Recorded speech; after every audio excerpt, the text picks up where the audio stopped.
السلام علیکم ورحمۃ اللہ وبرکاتہ۔ امید ہے کہ آپ حضرات خیر و عافیت سے ہوں گے۔ جیسا کہ پچھلی ویڈیو کے اندر یہ بات شیئر کی گئی تھی کہ ہمارے پرائمری نظام تعلیم کا سب سے بنیادی موضوع قرآن کریم کی تعلیم ہے۔ قرآن کریم کی تعلیم سے بچے کی لسننگ اسکل یعنی سننے کی مہارت بہتر اور مضبوط ہوتی ہے، کیونکہ قرآن کریم کا لسننگ اسکل کے ساتھ ایک گہرا تعلق ہے۔ اس لیے اساتذہ کو بھی چاہیے کہ ابتدائی درجات کے اندر خاص طور پر قرآن کریم کی تعلیم کے دوران اس لسننگ اسکل کو خاص دھیان میں رکھا جائے اور قرآن کریم کے اسباق کو زیادہ سے زیادہ شروعاتی کلاسز کے اندر انہیں لسننگ کے تھرو دیا جائے، یعنی سنا کر پڑھایا جائے۔ قرآن کریم کی تعلیم کا دوسرا سب سے بڑا فائدہ یہ ہے کہ اس کے ذریعے بچے کی میوزیکل انٹیلیجنس مضبوط ہوتی ہے۔ میوزیکل انٹیلیجنس باقاعدہ بچے کی ذہانتوں میں سے ملٹیپل انٹیلیجنسز میں سے ایک اہم ذہانت ہے۔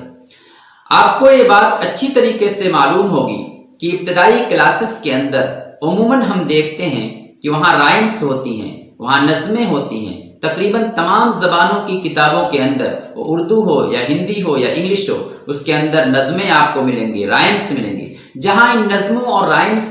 کے پڑھانے کے پیچھے یہ مقصد ہوتا ہے کہ یہ بچے کے جذبات کو اپیل کرتی ہے، بچے کے موڈ کو فریش کرتی ہے، بچوں کو شوق سے بھر دیتی ہے۔ وہیں دوسری طرف یہ نظمیں، یہ رائمز بچوں کی میوزیکل انٹیلیجنس کو بہتر کرتی ہے، بچے کی لانگ ٹرم میموری کو یعنی لمبی یادداشت کو بہتر اور مضبوط بناتی ہے۔ اس لیے رائمز پر خاص دھیان دیا جاتا ہے۔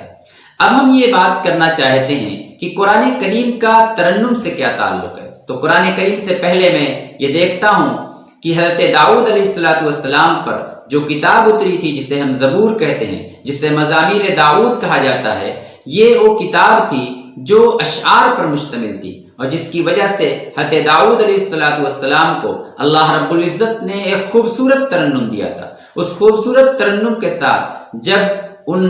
اشعار کو پڑھا کرتے تھے، حضرت داؤد صلاۃ والسلام جب زبور کی تلاوت کیا کرتے تھے تو لوگ بہت بغور سنتے تھے۔ قرآن کریم کا ترنم سے تعلق اتنا گہرا ہے کہ قرآن کریم کوئی نظم کی کتاب نہیں، کوئی شعر کی کتاب نہیں، یہ ایک نثر ہے، لیکن ایک ایسا نثر ہے جس پہ شعر اپنے تمام ترنم کے ساتھ، تمام نغمگی کے ساتھ اس پر نثار ہو جائے۔ قرآن کریم کے ترنم کا عالم یہ ہے کہ اسے 10 قراتوں پر پڑھا گیا، 10 انداز سے پڑھا گیا۔ اس کا عالم یہ ہے کہ جب جناب نبی اکرم صلی اللہ علیہ وسلم اس کی صبح کے اندر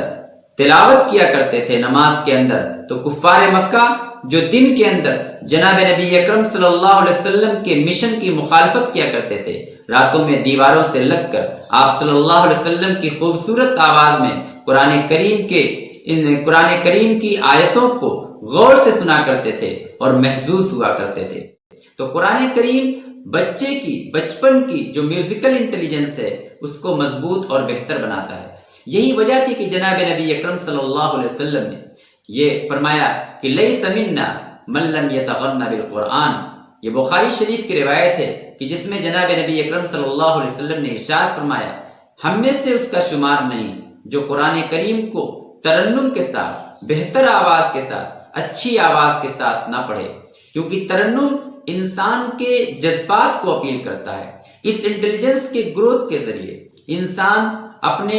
جذبات کو اچھی طریقے سے لوگوں کے سامنے پیش کر پاتا ہے، دوسروں کے جذبات کو اچھی طریقے سے سمجھ پاتا ہے، سامنے والے کی بات کو، اس کے بات کے اتار اور چڑھاؤ کو بہت اچھی طریقے سے سمجھنے میں کیپیبل ہو جاتا ہے۔ اس لیے یہ انٹیلیجنس بچپن کے زمانے کی انتہائی اہم ذہانت ہے، بہت زیادہ فوکس کرنے کی ضرورت ہے، اور قرآن کریم اس ترنم والی ذہانت کو بڑھانے میں ایک اہم کردار نبھاتا ہے۔ یہ ترنم کی جو ذہانت ہمیں مضبوط کی جاتی ہے وہ تھرو لسننگ آتی ہے۔ ترنم اور موسیقی یہ سن کر آتی ہے، یعنی قرآن کریم کا جو ترنم ہے وہ جب آپ اسے سن کر پڑھیں گے، اسی لیے ابتدائی درجات کے اندر قرآن کریم کی تعلیم